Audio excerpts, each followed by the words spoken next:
Pessoal, estamos aqui para mais um tema dilemas. Quem aqui esteve, nem sei o ano que foi, teve o tema dilemas, primeiro, como é? Edição, sei lá. Do tema, quem estava aqui? Veiaria, essa é veiaria, e nem era aqui no Pico, né? Não, né? Era lá no outro. Foi muito marcante, o tema dilemas, ele trata especificamente da nossa alma.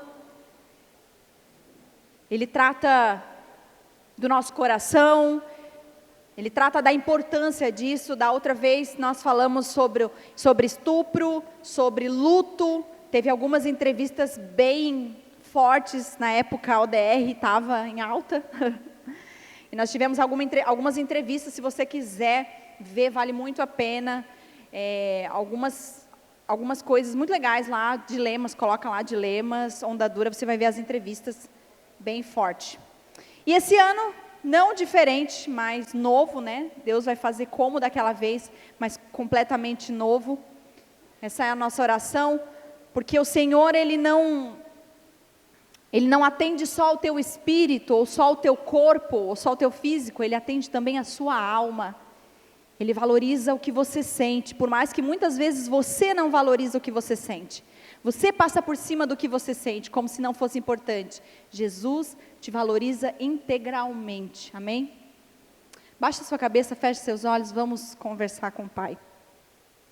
Senhor, eu peço que o Senhor abra os olhos do nosso coração. Peço que o Senhor ative a nossa mente. Nos dê sensibilidade para escutar a Tua voz, aquilo que o Senhor tem para derramar nessa noite. Nos guarda, Pai, nas Tuas mãos, e que a gente possa não só sentir, mas Te ouvir, para que a gente seja transformado essa noite, em nome de Jesus, amém.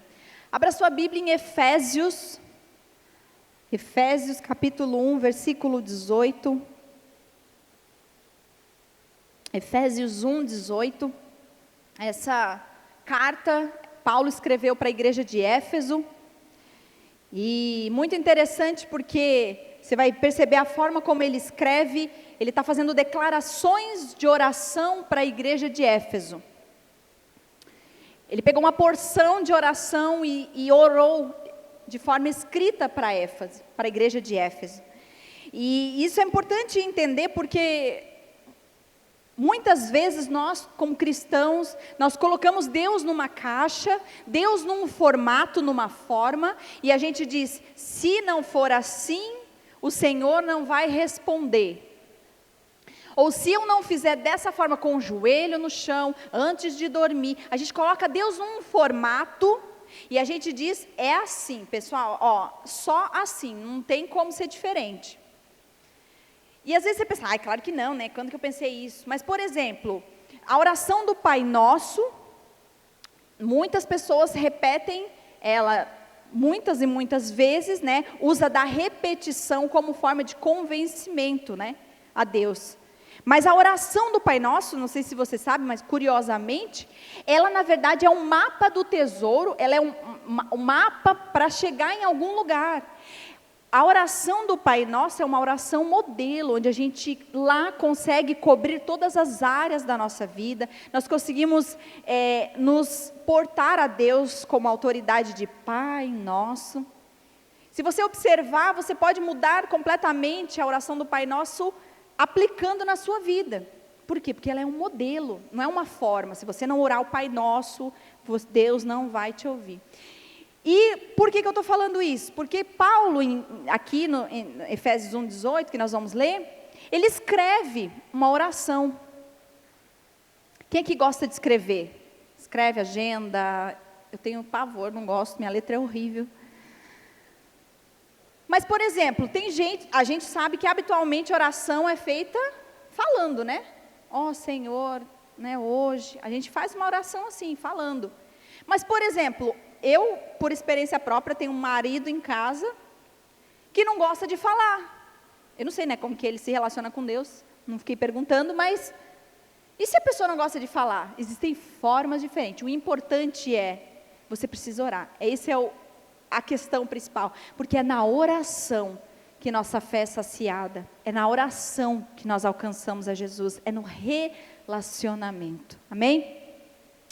Vamos ler lá, que está em Efésios 1:18, fala assim: oro também para que os olhos do coração de vocês sejam iluminados, a fim de que vocês conheçam a esperança para a qual Ele os chamou, as riquezas da gloriosa herança dele nos santos. Paulo, ele diz que o nosso coração tem olhos. Interessante, né? Ele fala, eu oro para que os olhos do coração de vocês, os olhos da alma de vocês, sejam iluminados. Que vocês não sejam fechados para aquilo que se trata de alma, para aquilo que se trata de sentimento, de dores, de alegria. Ele está falando que seja aberto. Mas é muito interessante porque, por exemplo, crente tem que ser uma coisa estudada, né? Tem que ser estudado. Porque, por exemplo, né, eu intervi ali no louvor, nem foi programado, nem nada. Mas eu estava falando uma realidade, e muitas vezes até revelação, que a gente precisa ter para se relacionar com Deus. Por quê? Porque às vezes o ministro de louvor faz, e somos teus minis, quem está feliz aqui, levanta a mão, todo mundo, mas talvez a realidade é completamente diferente. Talvez o seu casamento está destroçado. Talvez você não sabe o que é alegria há muito tempo. E eu não estou dizendo que nós não tenhamos que ter esperança e expectativas em Jesus. Assim como Paulo passou por diversas situações e ele fala, mas interessante que ele valoriza o que ele passou, o que ele sentiu, e ele tem esperança. Mas muitas vezes nós crentes, aqueles que conhecemos a Jesus, passamos por nossos sentimentos como se eles não fossem importantes. Como se uma frustração não fosse importante, como se traumas, dores, tristezas não fossem importantes, não fossem dignas de ser tratadas. E o que Paulo está falando aqui, que os olhos do seu coração estejam abertos, é para que você pare de ser hipócrita com aquilo que você sente. Recentemente, alguém na onda, inclusive, tipo assim, a gente pensa, não, né, nós estamos sempre falando disso, eu prego muito sobre isso, sobre dores, sobre aflições. E veio recentemente falar assim, eu não acredito que eu preciso tomar medicação, que eu preciso de psicólogo, acho isso uma bobeira. Como assim? Você está colocando Deus numa caixa e dizendo, Senhor, isso aqui tu vai fazer assim, tá? É curando mesmo, tá? Não tem outra opção para ti. Não vou te dar a oportunidade de usar outras coisas. Eu passei 3 anos em psicólogo para receber alta. No começo eu ia eu achei que eu assim, né? A gente vai no psicólogo assim, né? Uma vez, aí está em crise, volta lá. A primeira coisa que ela falou assim, Larissa, você precisa vir de 15 em 15 dias, tá? Uma vez por semana, depois 15 em 15, uma vez no mês, e assim por diante, até eu receber alta. Eu tomei medicamentos psiquiátricos por um ano e tanto, quase 2 anos. Então, seria hipocrisia nós olharmos para a nossa vida humana, aqui enquanto terrena, e dizer que nós não temos que tratar nossas aflições e dores. Isso gera mais e mais e mais marcas. Vocês e eu, e nós precisamos ser honestos com o nosso luto, com as nossas perdas, com as nossas raivas, com as nossas frustrações. Você precisa valorizar. E muitas vezes o que nós fazemos, e por muito tempo eu fiz isso, é falar assim, o tempo vai passar. E eu vou esquecer. E as coisas vão amenizar. A poeira vai baixar. Quem aqui já disse isso? Prefiro não resolver. Mas sabe o que acontece? Que o tempo, ele pode disfarçar, ele pode amenizar, mas ele não tem poder para curar. O Senhor, Ele cuida de nós. Ele é o único que tem poder para te curar. Amém? Você crê nisso? O nosso corpo, nós somos tratados pelo Senhor de forma integral. Corpo, alma e espírito. Nosso corpo precisa de pão, precisa de água, assim como a nossa alma precisa de Deus. É a mesma necessidade, não tem diferença. Nós fomos criados para nos conectar a Deus. Isso é muito, muito sério. Perceba que em Adão e Eva, no jardim do Éden, antes do pecado da humanidade, eles viviam de forma harmoniosa, sem dores, sem lágrimas.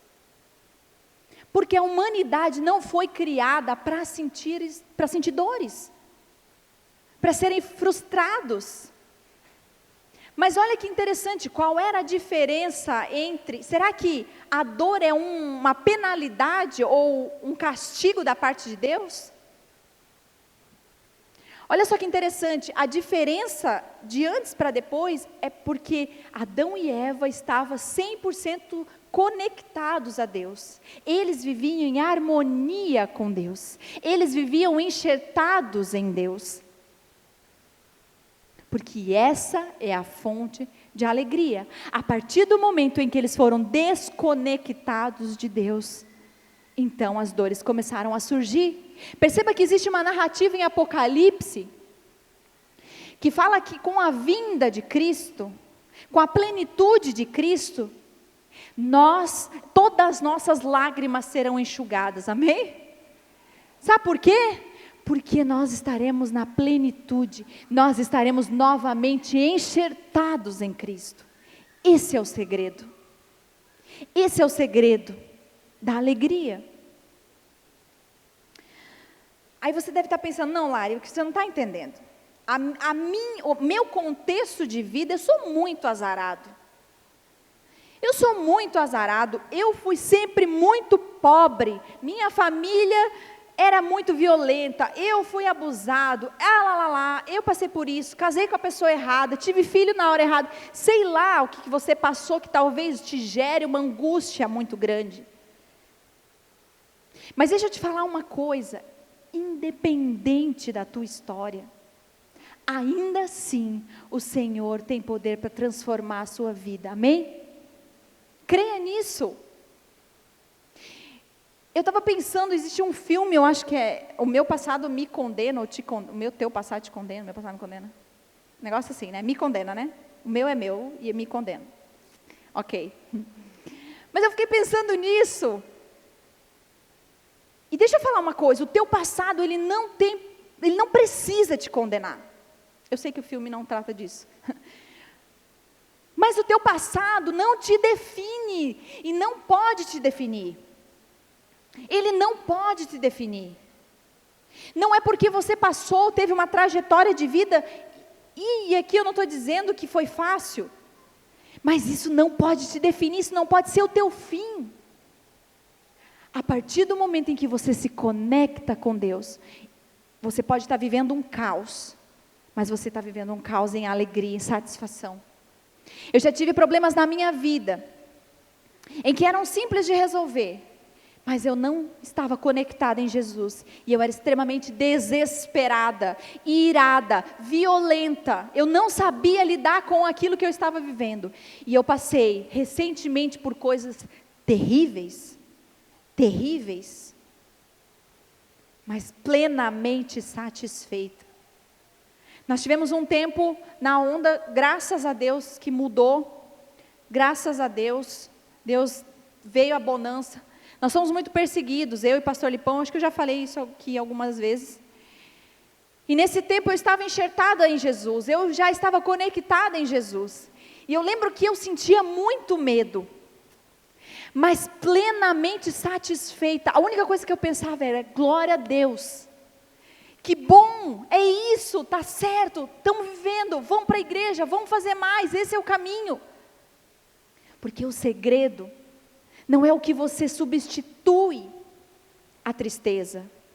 Se eu substituir por riquezas, e se eu substituir por um casamento, mas o dia que eu tiver um filho, tudo isso vai ficar para trás. Mas o dia em que eu me formar, eu nem vou lembrar que isso aconteceu. O dia que eu me mudar, o dia, quando aquela coisa acontecer, deixa eu dizer uma coisa, nada disso tem poder para te trazer alegria. Ajuda? momentaneamente. Mas não, uma hora isso cessa, uma hora isso acaba, e você volta para o mesmo ponto. Eu quero que vocês abram Salmos 42 e nós vamos ver o relato de uma pessoa triste. Abre aí comigo, Salmos 42.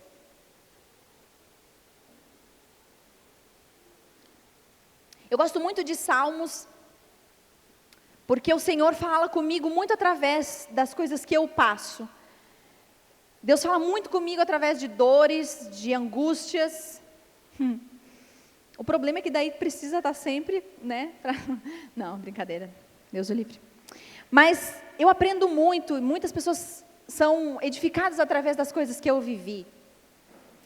E Salmos é muito isso, ele nos humaniza, não é mesmo? Quando você lê Salmos, você não se sente assim, tipo mais, ok, isso aqui é mais ou menos o que eu vivo. Esse aqui é mais ou menos o meu desespero. Salmos, ele tem esse poder de te humanizar, de trazer para a realidade. De dizer, olha, você não é um super-herói, por mais que você queira ser, por mais que você queira mostrar que é, você não é. Então eu queria que a gente lesse Salmos 42, desde o versículo 1. Só um detalhe, para você que levanta a mão aqui quem é discipulador, apacentador, coordenador, de alguma forma lidera na igreja. Legal. Deixa eu falar uma coisa para você, isso aqui em especial para você. Para de tentar mostrar uma coisa que você não é, ou que você não está sentindo. Você é humano, Deus não te fez um anjo, Deus te fez ser humano, amém? Você precisa liderar com base nisso. Então vamos ler lá. Começa assim: assim como a corça anseia por águas correntes, a minha alma anseia por ti, ó Deus. A minha alma tem sede de Deus vivo. Você percebe que Salmos, existem estudos que falam que foi Davi que escreveu, outros que foi, enfim, um levita comum. Mas enfim, vamos nos deter ao que a angústia dele. Perceba que ele fala, a minha alma tem sede. Quando você está com sede, tipo agora mais ou menos, quando fala de água a gente fica com sede, né? Mas no calor a gente tem muita sede, e aí parece que desesperadamente você precisa de água, assim, senão você vai ter um treco. É isso que ele está falando, a minha alma tem sede do Deus vivo. E o Felipe voltou de Israel, naquela última viagem que ele fez, e ele falou, ele chegou em casa todo empolgado, mostrando fotos, vídeos e tal, e de tudo que ele mostrou um negócio que eu fiquei chocada, eu trouxe para mostrar para vocês. Ele viu uma corça. É porque eu achei que era só de música, tipo, assim como a corça. Conhece essa? Anseia por água, vai, como terra seca, precisa da chuva, meu. Sede do quê? Deus o quê?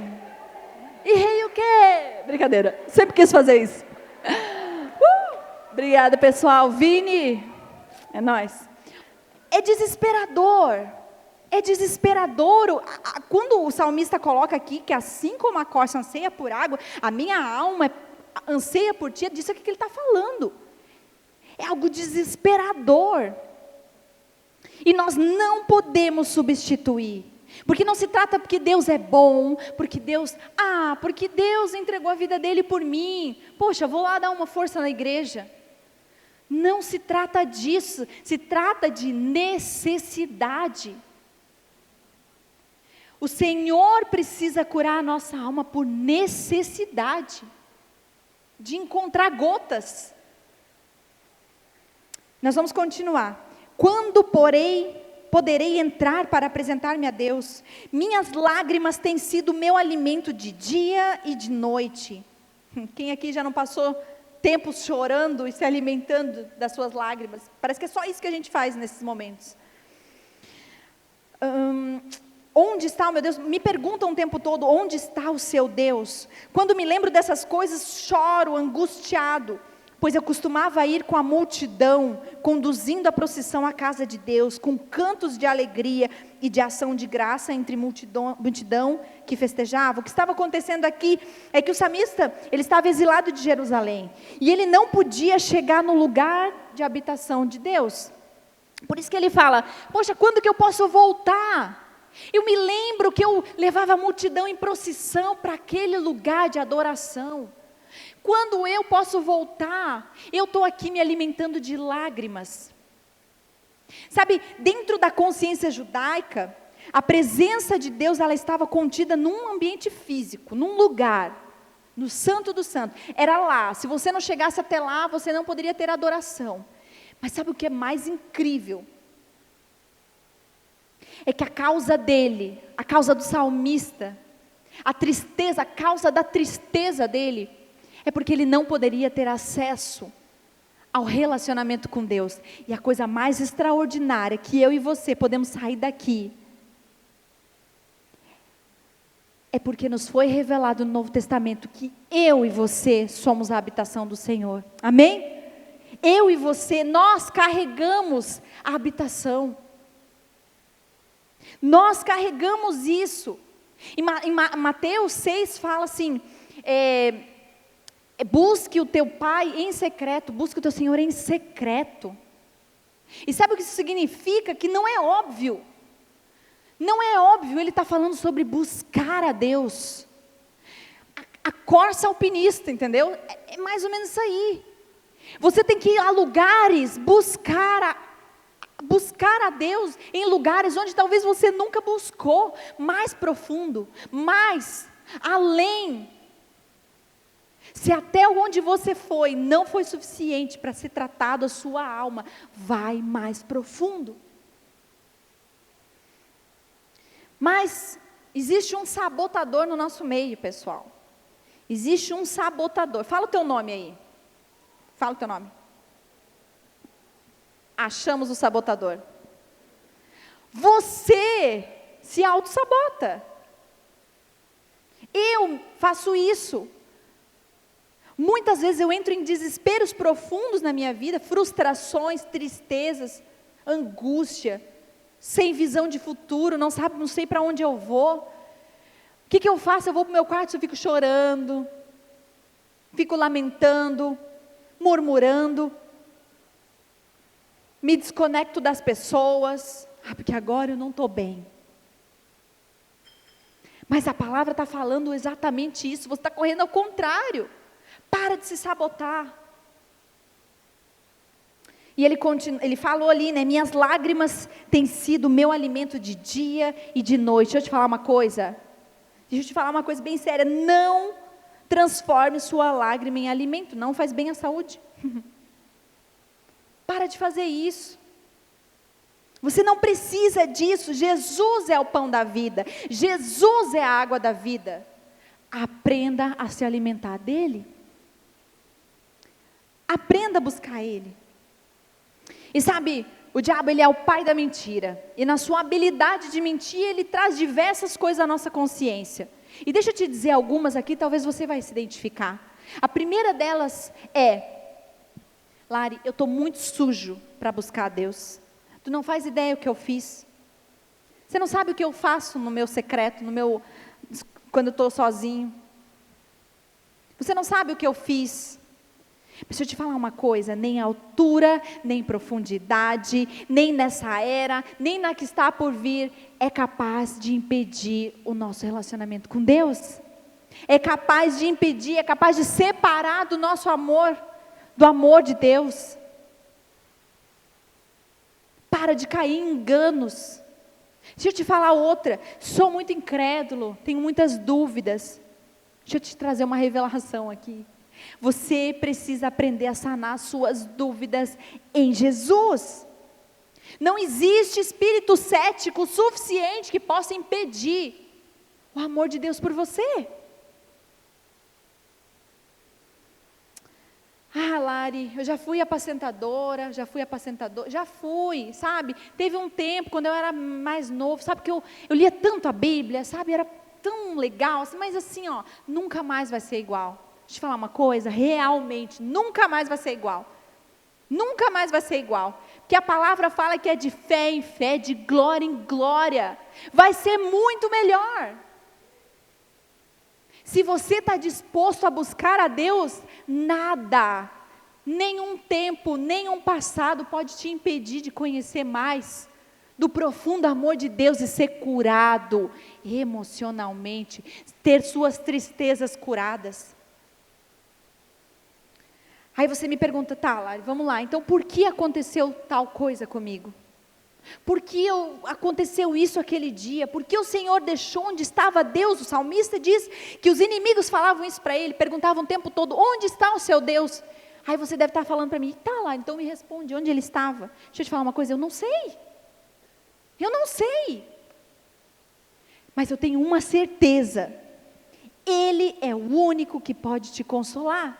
Ele estava com você no mesmo lugar e momento. Ele chorou as tuas dores com você. Ele viveu as coisas que você viveu junto com você. Percebe que quando Lázaro, que era amigo de Jesus, morre, Jesus chora.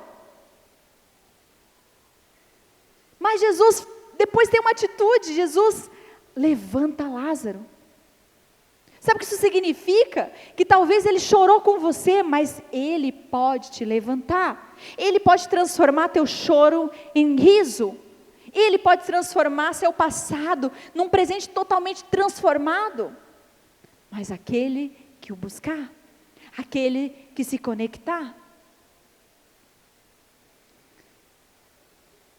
Vamos continuar ali.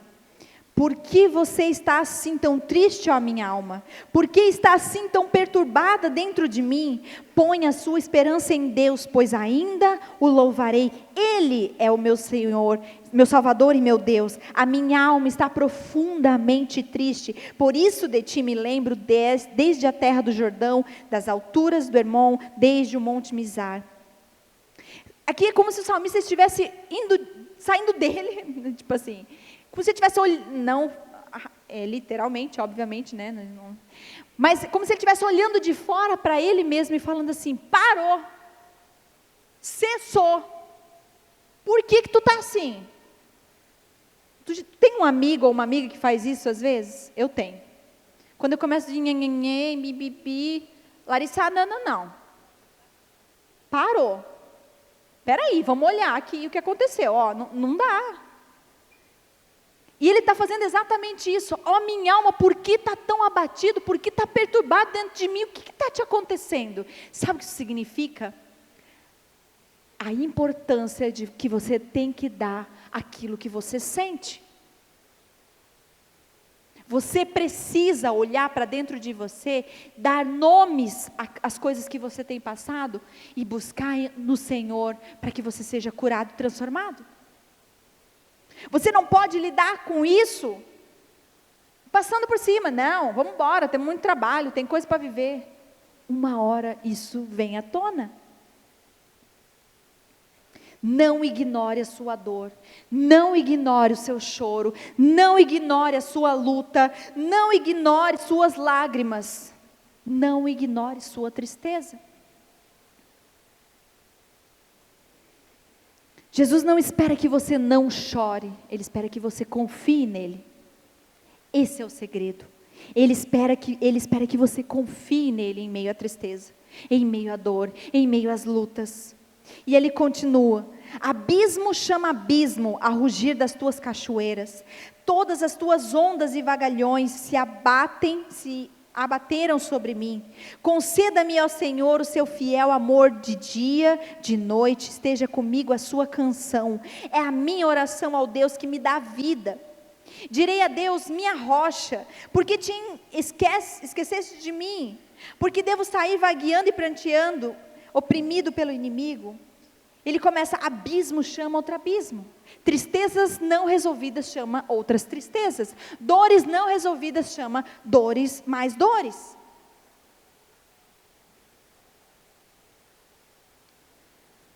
Não seja acumulador de tristezas.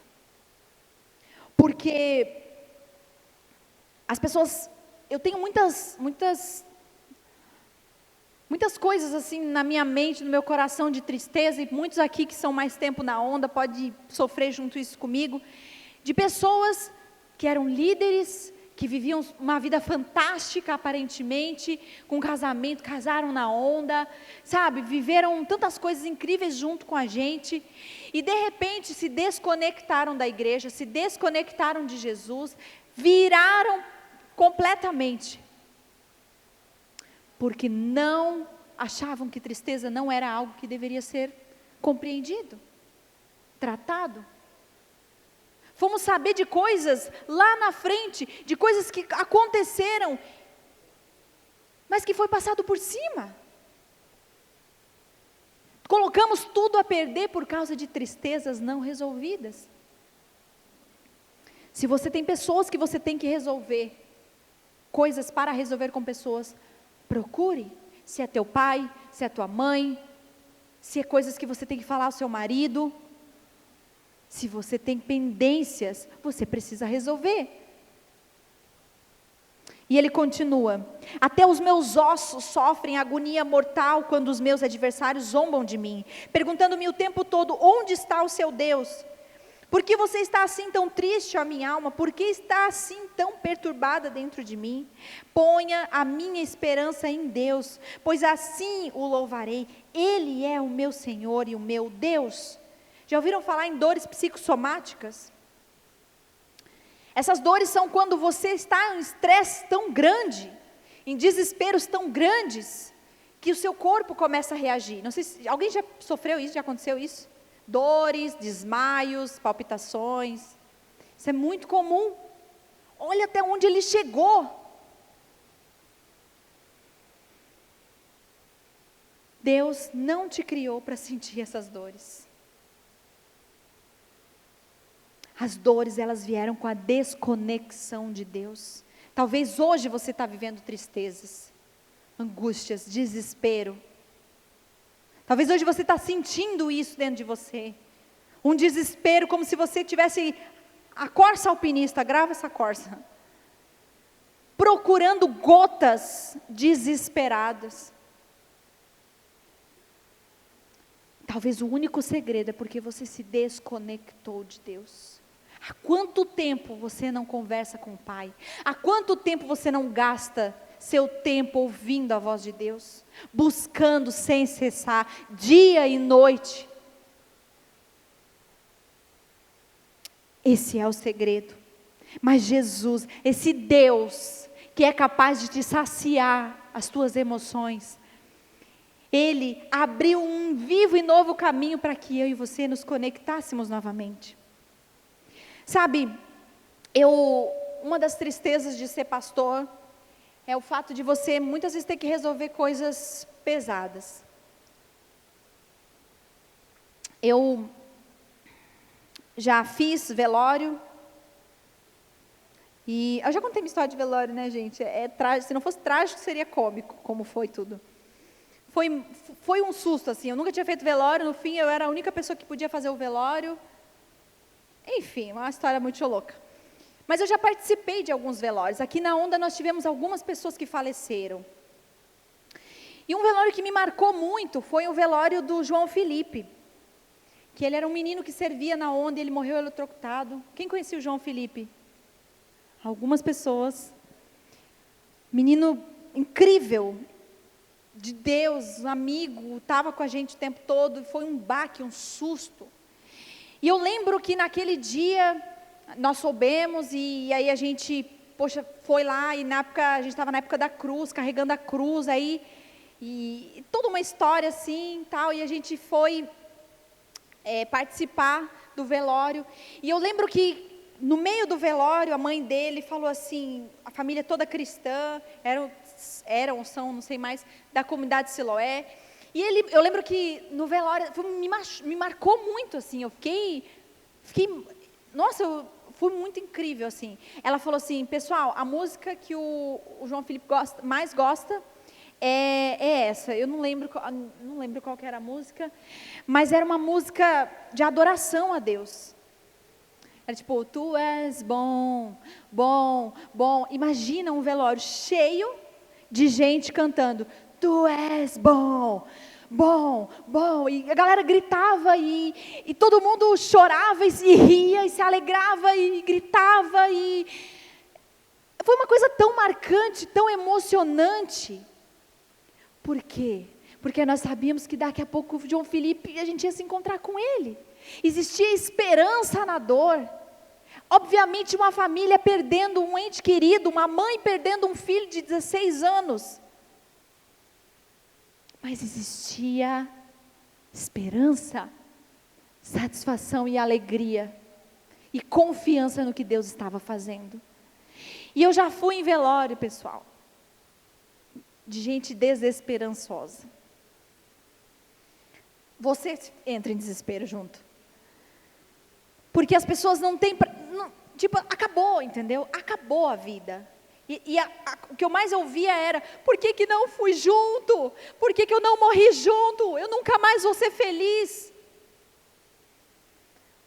Isso é uma corça ansiando por água. É o desespero, é a tristeza sem esperança. Sabe, a Bíblia fala que no mundo nós vamos passar por aflições. Nós estamos no mundo, nós estamos imersos no pecado, nas pessoas que são maldosas, nós somos maldosos, estamos lutando para ser como Jesus, nós somos imersos a pessoas maldosas. No mundo você vai passar por aflições. A minha pergunta que eu tenho para você é com quem você quer passar esses momentos de aflições e tristeza? Com quem? Porque você vai passar. Sabe, eu decidi correr para Jesus nas minhas dores. Eu choro, mas eu tenho esperança e alegria e satisfação e não paro. Se a tua tristeza tem te impedido de avançar, reveja se você não está desconectado de Deus. Muitos se isolam, muitos deixam um grupo pequeno, muitos querem ir embora, muitos não saem mais com ninguém, muitos simplesmente desaparecem, é o que a gente mais vê. Você está correndo para o lugar errado. O teu lugar é em Jesus. A resposta para a sua dor não é se isolar, é buscar a Jesus. Só Ele, escuta o que eu vou te dizer, só Ele pode te trazer esperança. Amém?